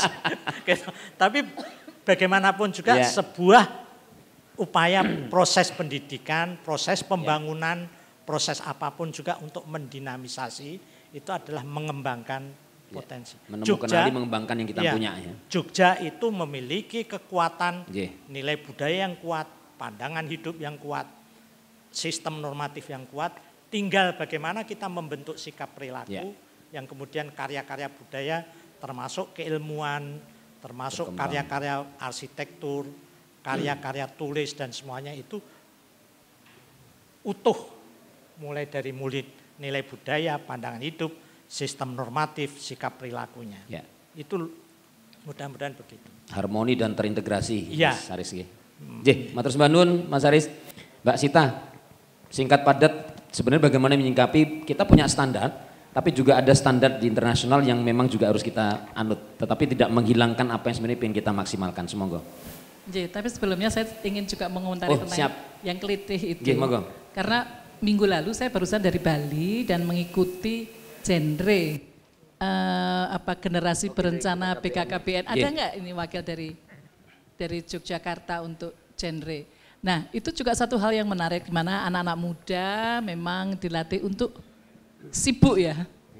Nah apakah sibuk yang produktif ya? Yang produktif dan berdasarkan pendidikan. Jadi saya pikir itu kok kembali lagi ke pendidikan ya. Jadi memang itu mengkhawatirkan sekali. Itu kelihatannya perlu dalam satu pembahasan yang lebih panjang ya. Kita mungkin sekarang bisa mengusulkan, tetapi ini yang perlu, dan menurut saya ini memang tidak benar untuk Yogyakarta. Kemudian yang kedua terkait dengan UNESCO. Betul tadi karena kita mengusulkan dengan UNESCO, kemudian kita KUA dengan UNESCO. Nah di dalam KUA dengan UNESCO itu kan memang ada yang namanya management plan. Nah itu yang sudah diusulkan oleh Yogyakarta dan UNESCO setuju. Kebetulan saya sekarang ini ketua untuk UGM UNESCO Chair, khusus untuk kota pusaka dan pelestarian kota pusaka dan pengelolaannya.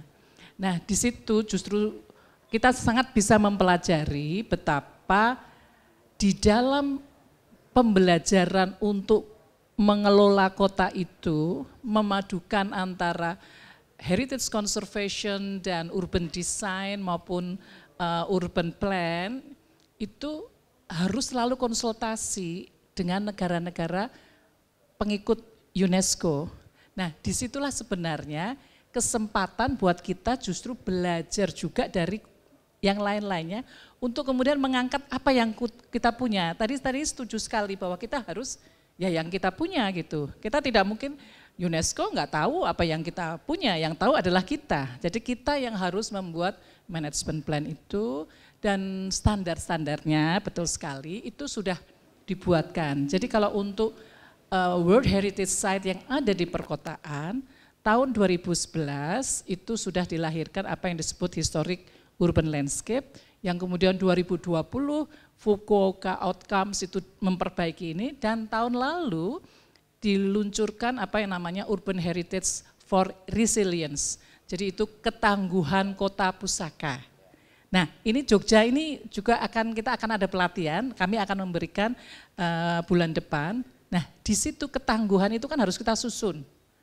Nah UNESCO sendiri melahirkan buku itu dengan konsultasi ke 69 negara. Nah disitulah sebenarnya ini kesempatan juga kita belajar dari pengalaman yang lain. Kalau begini nanti dampaknya seperti apa, Begitu juga kalau kita akan membangun suatu ada yang namanya Heritage Impact Assessment gitu. Jadi memang ada standar-standar itu. Dan untuk menentukan kita akan mengikuti standar itu kan kita juga harus mengusulkan sendiri di manajemen plan yang seperti apa.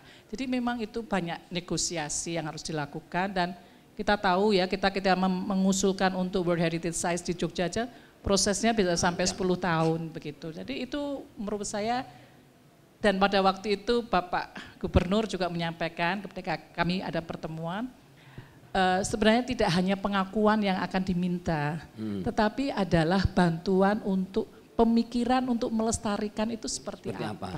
Karya dari HB1. Jadi yang difokuskan kan karya HB1. Jadi itu yang menjadi World Heritage Sites-nya. Ya ini memang menarik. Jadi kami juga kebetulan di UGM kami juga mempelajari untuk bagaimana negara-negara lain, bagaimana juga standar-standar yang harus dilakukan, bagaimana yang bisa digunakan untuk Jogja, bagaimana yang bisa digunakan untuk Subak di Bali, kemudian di Sawah Lunto seperti apa. Jadi memang beda-beda. Jadi kan basisnya untuk menjaga dan melestarikan apa yang sudah kita punya ya Mbak Sita ya? Ya dari pelestarian dan pengelolaannya. Oke. Baik, matur sembah nuwun. Nggih.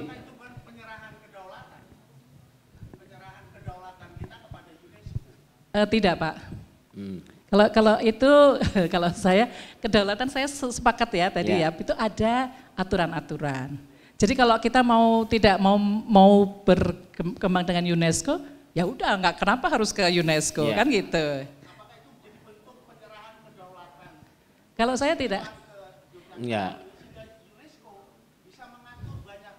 UNESCO tidak mengatur.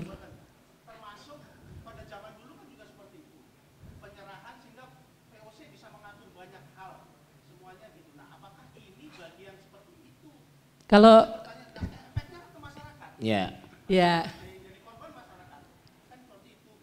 ini sebenarnya ini dari pengalaman saya loh ya. Jadi saya nanti bisa kita sampaikan senadat bahas diskusi inten dengan Borobudur misalnya gitu ya. Sekarang. Itu banyak sekali yang problemnya justru masyarakat meminta bantuan kepada UNESCO juga gitu cara berpikiran untuk pengelolaan ini. Jadi memang ada negosiasi yang cukup panjang karena harus ada pemahaman dan menurut saya UNESCO tidak ada apa-apa ke ini ada aturan-aturan yang itu setiap kali juga diperbaharui mengikuti dari konsultasi ke negara-negara tadi. Termasuk ya Yogyakarta ini dikonsultasi juga gitu. Oke, kita akan bahas menarik karena itu matur sembah nuwun kita berikan apresiasi untuk 3 narasumber. Nah, saya akan nyinggung ke yang Mas Dwi, bagaimana sebenarnya dampak dari ketika kita sudah memiliki value yang bagus, lalu kita mencoba menjaga, tetapi ada dampak bagi kesejahteraan dan kemakmuran, mungkin itu. Nah, saya ingin menyapa satu sahabat kita yang hadir, Mas Wawan, Wakil Ketua Umum Kadin, monggo. Nah, kita ingin diskusi Mas Wawan, ini menarik, bicara tentang maklumat Yogyakarta tidak hanya bicara kebudayaan dan historis, tapi bagaimana ada dampak pada kesejahteraan, terutama pada masyarakat. Karena amanat dari Undang-Undang Keistimewaan juga saya masih ingat, pasal 5B ayat 1, bahwa keistimewaan adalah digunakan untuk kesejahteraan dan kemakmuran. Nah bagaimana teman-teman pelaku usaha Mas Wawan menyikapi maklumat dan dampaknya memang bisa ngimbas pada kesejahteraan masyarakat Yogyakarta. Semoga Mas Wawan. Jih, matur nuwun. Wah, ini harusnya saya nggak boleh Kadin ini. Udah lagi cuti masalahnya saya. Oh, ya pengusaha. Karena per hari Senin kemarin saya cuti dari Kadin. Oh, siap. Mewakili pengusaha. Semoga Mas Wawan. Mewakili pengusaha. Jih, sebetulnya yang pertama saya ucapkan terima kasih Mas Romi. Dan jujur saya pengagumnya Mbak Sita dan Pak Haris Zubair. Beliau ini adalah tokoh-tokoh yang jangan hanya diundang pas acara kayak gini. Tapi lebih banyak mendampingin pemerintah langsung konkret Yogjoti digawe piye. Karena ini dampaknya akan sangat luar biasa. Saya lagi minta waktu ketemu Pak Haris Zubair soalnya. Jadi kalau kita bicara masyarakat Jogja, apalagi kita di Jogja Semesta yang dialog budaya kita yang seperti anak muda-muda generasi muda kini masih sangat awam, kalau tadi saya ngobrol sama Bu Putri, kok zamannya pas Romo Dendi ya. Dari peserta, jadi mengenai keinginan belajar mengenai budaya sendiri pun masih sangat kurang. Kita belum bicara masalah sejahtera dulu. Keinginan untuk budaya Jogja dikembalikan lagi, benar-benar roh Jawane ada itu masih kurang. Nah, harapan kami justru kayak tadi Pak Kawari Suber, Pak Busit, Mbak Sita, di sini justru kami yang pengusaha pun harusnya misalnya kita bisa bahas Kadin ataupun pengusaha, yuk seperti apa sih yang bisa pengusaha yang berbudaya? Kemudian bagaimana mensejahterakan masyarakat tadi? Dampaknya sebetulnya adalah sangat luar biasa, Mas. Kita bicara Jogja dikembalikan lagi dengan budayanya Jogja aja, dengan santun dulu, menjadi sopan santun. Kota seperti kalau kita dolan di desa, itu saling sapa aja masih sangat ramah tamahnya sangat kerasa. Gitu. Begitu kita masuk di kampung Jogja, sudah lulu gua-gua kan gitu. Nah, kalau tadi konteks kepada bicara kesejahteraan ya, di Jogja ini bisa dibilang paling 90% usaha mikro dan kecil. Kemudian baru meningkat menengah. Besarnya sangat kecil kalau yang besar. Yang mikro ini saya bisa bilang lebih dari 50%. Yang statusnya adalah masih survival mode. Baru menuju mikro tadi pendapatannya menuju seperti UMR.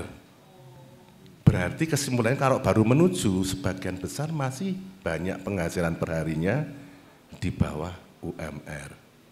Nah, ekonomi yang bisa diterapkan di Yogyakarta adalah ekonomi yang berbasis kerakyatan, itu harus suatu keniscayaan.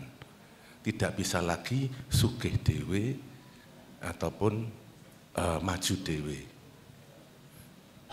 Keberadaan pariwisata Jogja harus berbasis komunal. Tidak bisa hotel berdiri sendiri, vendore dari luar Jogja. Berarti kesimpulannya adalah butuh perwal, perbub, atau perda. Ini pasti akan mensejahterakan masyarakatnya. Makanya kalau tadi kita bicara sejahteranya, dampaknya kan seperti itu. Yeah. Makanya tadi saya ngobrol dengan Bu Sari di belakang, bicara sekilas mengenai bagaimana kita masyarakat meningkatkan ekonomi kerakyatan ini ataupun ekonomi komunal tadi ini menjadi basis akan meningkatkan cepat kesejahteraan warga masyarakat kita. Itu yang mungkin yang paling bisa kita cermatin bersama, dan saya sangat yakin dan bangga bisa menyampaikan hal ini di depan Mbak Sita atau Bu Sita dan Pak Kawari Suber. Saya pengen diskusi bagaimana ini Jogja ke depan untuk ditata yang lebih berbasis komunal tadi. Jangan sampai kita ningkatin investasi, tapi investasi ini yang memiliki adalah justru bukan dari orang Jogja, sehingga capital flight yang akan terjadi terus menerus. Ngaten Mas Ron, matur nuwun. Matur nuwun, dan dibutuhkan komitmen dari pemimpin dan calon pemimpinnya Mas Wawan ya. Insya Allah Mas. Matur nuwun, terima kasih untuk Mas Wawan. Nah, satu lagi, anak-anak muda merespon bagaimana maklumat Yogyakarta yang sudah disampaikan para narasumber, dan apa sebenarnya panjenengan semua inginkan. Silakan mewakili anak-anak muda. Ini putra-putri Jogja, ada putra-putri budaya, putra-putri museum dan sebagainya. Silakan mewakili suara anak-anak muda. Singkat padat, ayo. Yang di kiri kanan boleh. Silakan. Ayo, Mbak. Silakan. Baik, terima kasih sebelumnya Bapak Ibu atas penjelasannya. Perkenalkan, saya Dava Arkan Bayaki dari Duta Kampus Politeknik Teknologi Nuklir Indonesia. Sebelumnya mungkin dari anak-anak muda sendiri, dari kita mungkin banyak sebelumnya kita dari Jogja lebih ke fokus ke pariwisata. dan kita lebih ke latar belakang sejarah kita, malah kita tidak paham terkait dengan perjuangan-perjuangan dari para pendahulu kita. Dan kita lebih fokus bagaimana pariwisata di Jogja, bagaimana apa yang sedang bahasa sekarang adalah viral dan lain sebagainya.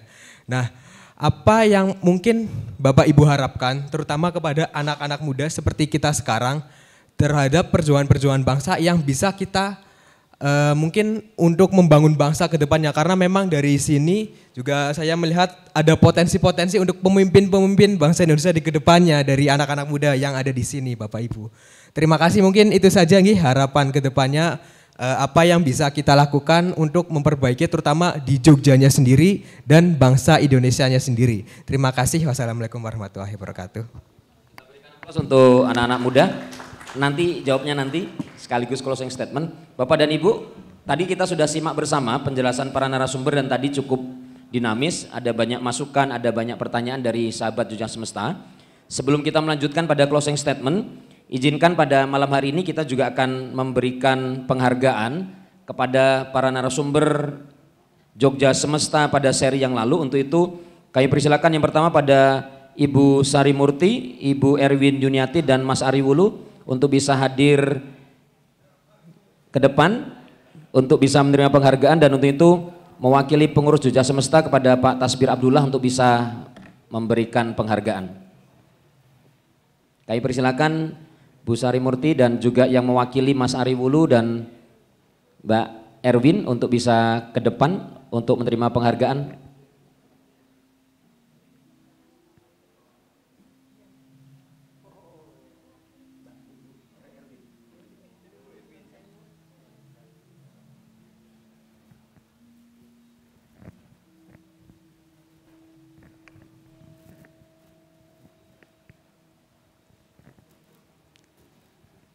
Ya, nanti kita bacakan nanti. Yang kedua mewakili nanti, silakan kepada Bu Erwin.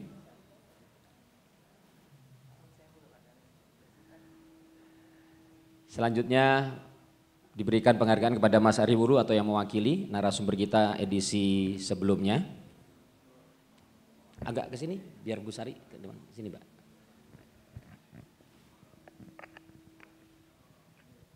Seperti kebiasaan kita pada episode Jogja Semesta, untuk bisa dibacakan Bu Sari Murti mewakili teman-teman narasumber.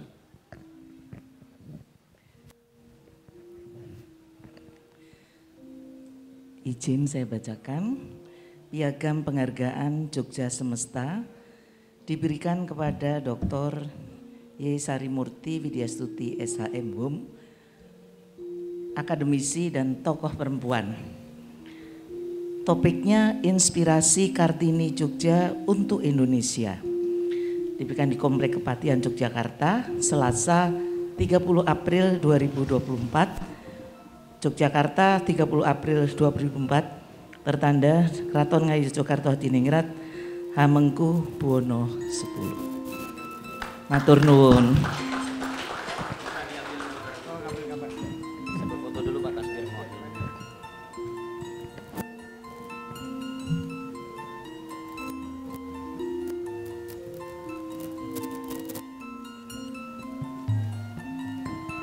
Matur sembah nuwun kepada para narasumber pada seri sebelumnya.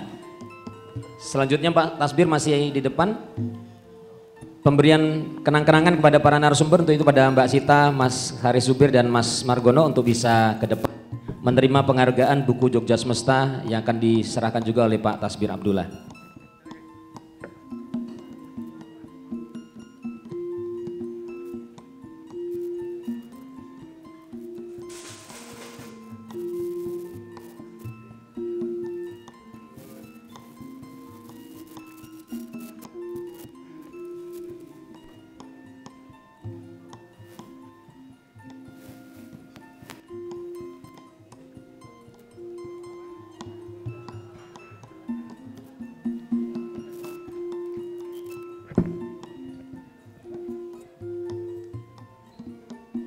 Bisa diambil gambarnya, dalam show bisa mengambil satu buku biar bisa dilihatin di pemirsa, Pak Mas Margono, Pak Saris dan Mbak Sita. Ya, ini adalah buku Jogja Semesta, kumpulan dari seri-seri Jogja Semesta atas store dan masukan-masukan yang selalu kita dapatkan pada setiap episodenya.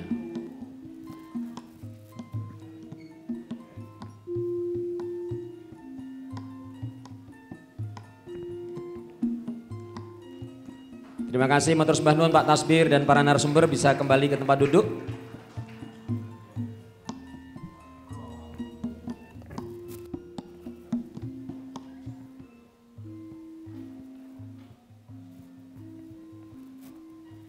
Para sahabat Jogja Semesta, kita sampai di penghujung seri kita di 167. Untuk itu marilah kita dengarkan bersama closing statement Mas Margono. Cukup banyak hal yang kita bahas dan juga ada beberapa yang menggelitik, tapi menjadi bagian penting apa yang sebenarnya harus kita sikapi dalam waktu dekat ini. Juga dalam konstelasi ada politik, ada peta perubahan yang di nasional maupun di daerah. Semoga Mas Margono. Baik, saya kira hari ini kita mendapat banyak sekali hal-hal yang penting untuk kita catat bersama dari hasil diskusi dan para pembicara tadi.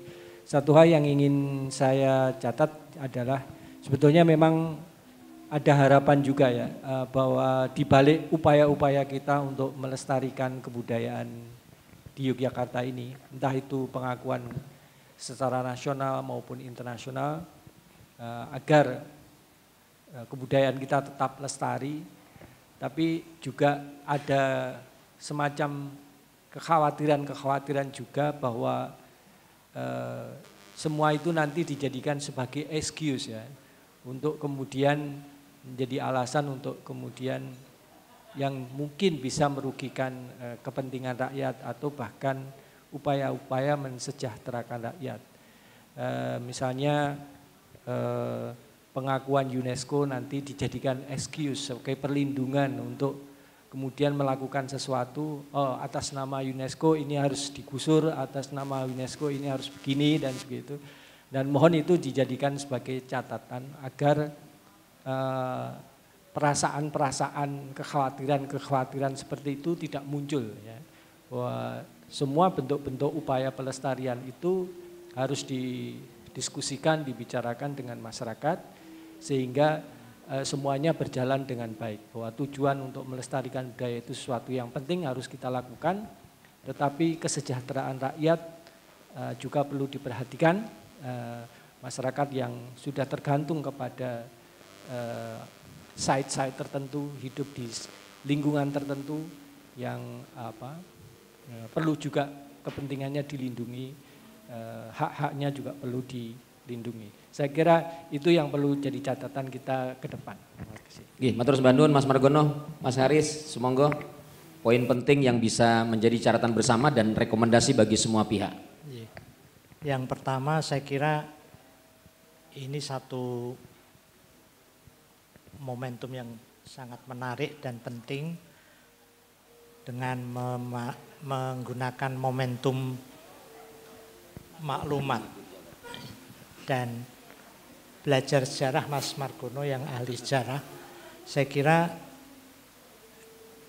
secara retrospektif, istilahnya benar, secara retrospektif kita tidak hanya melihat dan kemudian berbangga-bangga dengan masa lalu, tetapi justru kita belajar dari baik kelebihan maupun kekurangan masa lalu, kemudian secara introspektif apa yang sudah kita lakukan.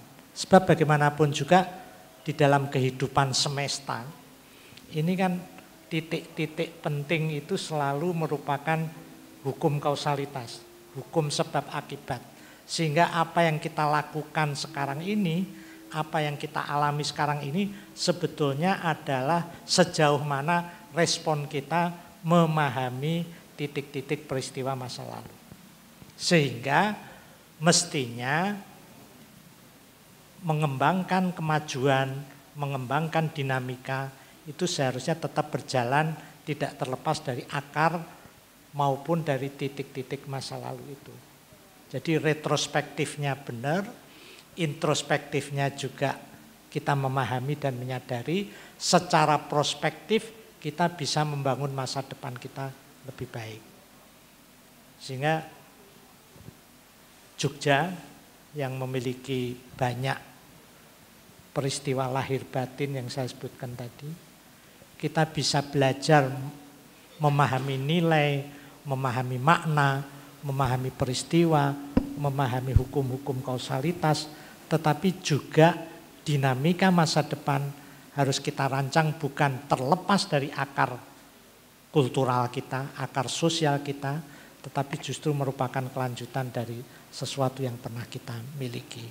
Sebab kemajuan satu masyarakat, kemajuan satu kota, bahkan kemajuan satu bangsa atau negara justru ketika sukses atau berhasil mengembangkan dan mengoptimalisasi potensi sendiri. Bukan mengikuti orang lain, bukan mengikuti negara lain, bukan mengikuti masyarakat lain. Tetapi justru mengembangkan potensi kita. Dan mendiskusikan dengan momentum maklumat ini mudah-mudahan kita bisa memberikan inspirasi dan mengembangkan di dalam skala ruang dan waktu yang lebih luas. Terima kasih. Matur sembah nuwun, kita berikan apresiasi untuk Mas Haris. Mbak Sita, Jogja tidak hanya berdiri untuk 1-2 tahun tapi semesta panjang. Apa yang bisa direkomendasikan untuk kita semua? Sumonggo. Kita jangan lagi terbatas-batasi misalnya budaya saja, pada budaya, alam, dan tadi Mas Wawan menanyakan atau memperbincangkan terkait dengan ekonomi. Ya, itu penting sekali. Kita sudah harus bicara sekarang, kami baru saja mendirikan organisasi namanya Ekonomi Pusaka. Karena selama ini aturan yang kita punya di budaya ya sudah budaya nggak ada ekonominya gitu ya. Jadi itu yang memang kita harus sudah mulai pikirkan. Karena bagaimanapun kesejahteraan itu harus utama. Dan bagaimana untuk bisa itu? Pertanyaannya sekarang, apakah pariwisata itu hanya yang muda-muda? Kalau kita belajar dari World Heritage Sites di Wakayama misalnya di Jepang itu para wakil-wakilnya itu namanya kataribe, itu pensiunan itu. Jadi menarik sekali kan itu. Ya, guide-guide-nya. Terus tadi diceritakan juga bahwa sejarah masih kurang begitu ya. Nah, justru storytelling itu penting sekali dan storytelling itu nilainya tinggi sekali, malah tadi tidak bisa dihitung dengan uang itu.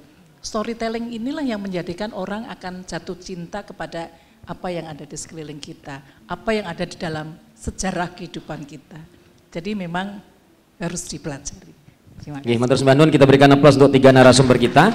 Bapak dan Ibu, banyak hal kita dapatkan dan panjenengan nanti bisa kontur dengan mengambil hikmah, tetapi dari 3 narasumber menjadi menarik sebagai personal, sebagai pribadi Jogja, kita tidak hanya butuh wasis, tapi harus lantip dan waskito. Dan ketika membincang berdaulat, ini tidak hanya urusan dalam sebuah tata pemerintahan, tapi mari berdaulat dimulai dari diri sendiri.